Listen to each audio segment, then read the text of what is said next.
চট্টগ্রামের রাউজানে ওমান প্রবাসী ব্যবসায়ী ইয়াসিন চৌধুরী দুটি বাড়িতে হামলা ও ভাঙচুরের পর আগুনের অভিযোগ উঠেছে।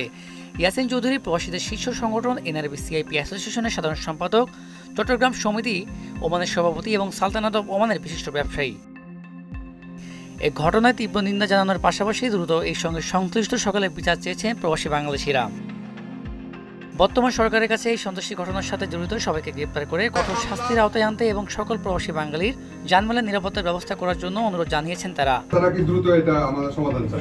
ইনশাআল্লাহ সবাই একমত। এটা ওমান প্রবাসীর দাবি। স্যার আমাদের আশ্বস্ত করছেন। প্রবাসীরা জানান, এই ঘটনার সুস্থ তদন্ত করে দ্রুত সময়ের মধ্যে বিচার কার্য সম্পন্ন না করলে এই ধরনের ন্যাক্কারজনক ঘটনা ঘটতেই থাকবে। এদিকে ওমানে নিযুক্ত বাংলাদেশের রাষ্ট্রদূতের সাথে দেখা করেন ব্যবসায়ী ইয়াসিন চৌধুরী। সমস্ত ঘটনা জানানোর পর দিন দুঃখ প্রকাশ করেন এবং নিন্দা জানিয়ে দ্রুত এই সমস্যা সমাধানের আশা ব্যক্ত করেন।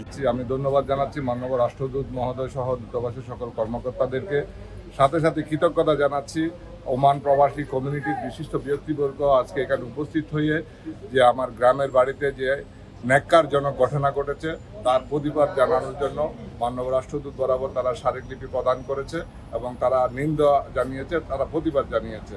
আমার মেসেজ একটাই, আমরা এখানে কোনো দল মত ধর্ম বর্ণ নির্বিশেষে আমরা প্রবাসে থেকে বাংলাদেশের রেমিটেন্স পাঠিয়ে দেশের অর্থনীতিতে গুরুত্বপূর্ণ অবদান রেখে যাচ্ছি। আমাদের প্রত্যেকটি প্রবাসীর যেন জীবনের নিরাপত্তা, তাদের পরিবারের নিরাপত্তা বর্তমান যারাই সরকারের দায়িত্বে আছে তাদের এটা নিশ্চয়তা দিতে হবে। এর আগে বিশিষ্ট ব্যবসায়ী মোহাম্মদ ইয়াসিন চৌধুরী গ্রামের বাড়িতে সোমবার সকালে অজ্ঞাতনামা 50 থেকে 60 জন সন্ত্রাসী অস্ত্রসহ হামলা চালায় বলে অভিযোগ ওঠে। এ সময় ঘরের আসবাবপত্র এবং দামি জিনিসপত্র লুটপাট ছাড়াও ভাঙচুর চালানো হয়।